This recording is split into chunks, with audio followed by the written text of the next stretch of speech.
தினம்தோறும் விளக்கேற்ற நல்ல எண்ணெய் இதயம் நல்லெண்ணெய்.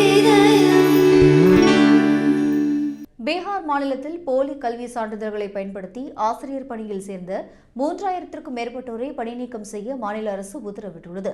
சென்ற 2006 முதல் 2015 ஆண்டு வரையிலான காலகட்டத்தில் நடைபெற்ற ஆசிரியர் நியமனங்கள் குறித்து மாநில லஞ்ச ஒழிப்புத்துறை விரிவான விசாரணை நடத்தியது.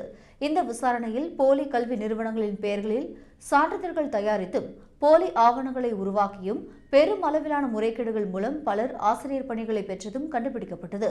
இதனைத் தொடர்ந்து குற்றவாளிகள் மீது லஞ்ச ஒழிப்புத்துறையினர் முதல் தகவல் அறிக்கை பதிவு செய்து குற்றவியல் நடவடிக்கைகளை தொடங்கியுள்ளனர்.